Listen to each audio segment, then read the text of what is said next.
নতুন প্ৰজন্মক আমাৰ ঐতিহ্যমণ্ডিত শাস্ত্ৰীয় নৃত্যৰ প্ৰতি আকৰ্ষিত কৰাৰ উদ্দেশ্যে এইবাৰ বিশ্বনাথত গ্ৰহণ কৰা হৈছে এক সুন্দৰ পদক্ষেপ। মিউজিক ভিলাৰ উদ্যোগত নিত্যম ডেন্স একাডেমী আৰু স্থানীয় উদীয়মান যুৱকসকলৰ সহযোগত বিশ্বনাথত আজিৰে পৰা দুদিনীয়া কাৰ্যসূচীৰে আৰম্ভ হৈছে অসম ভিত্তিক এক ব্যতিক্ৰমী নৃত্য প্ৰতিযোগিতা। মূলতঃ সত্ৰীয়া নৃত্য, ভাৰতনাট্যম, ওডিচী আৰু কথক এই চাৰিটা মুখ্য শাস্ত্ৰীয় শাখা সামৰি অনুষ্ঠিত কৰা হৈছে এই বিশাল প্ৰতিযোগিতাখন। আজিৰ এই উদ্বোধনী অনুষ্ঠানত ইতিমধ্যে উপস্থিত হৈছেহি কমলাবাৰী সত্ৰৰ সত্ৰাধিকাৰ জনাৰ্দন দেৱ গোস্বামী আৰু বিশিষ্ট নৃত্যগুৰু ৰামকৃষ্ণ তালুকদাৰ। আনহাতে কাৰ্যসূচীত বিশিষ্ট শিল্পী মাধুৰিমা চৌধুৰী ডাঙৰীয়ানী উপস্থিত থাকিব বুলি আয়োজকসকলে জানিবলৈ দিছে। বিশ্বনাথৰ পৰা নিৰঞ্জন দাসৰ ৰিপৰ্ট, অসম লাইভ 365।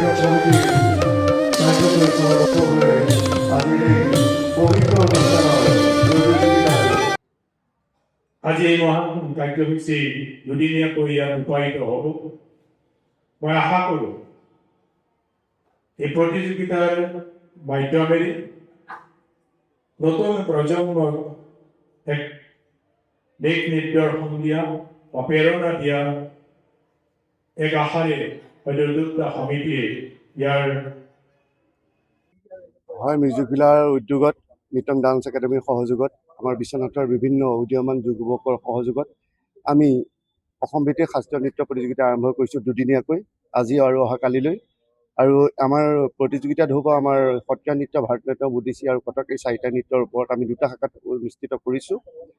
যথেষ্ট এটা নতুন চিন্তা আৰু নতুন পৰিসৰ আমি অহাবাৰলৈ কথা কলিকে আদি কৰি আমি ভাৰতৰ বিভিন্ন নৃত্যখিনি আমাৰ বিশ্বনাথ চাৰিআলিলৈ আনিবলৈ চেষ্টা কৰিম।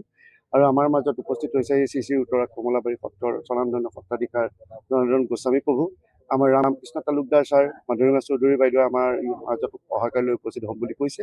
গতিকে আমাৰ সৌভাগ্য বিশ্বনাথবাসী ৰাইজৰ কাৰণে যে আমি এটা শাস্ত্ৰীয় নৃত্যৰ এই ছাত্ৰ ছাত্ৰীসকলক লৈ আমাৰ এতিয়া বিহু নৃত্য, অন্য নৃত্যৰ প্ৰতিযোগিতা হৈ থাকে, কিন্তু শাস্ত্ৰীয় নৃত্যৰ প্লেটফৰ্মটো খুব কম।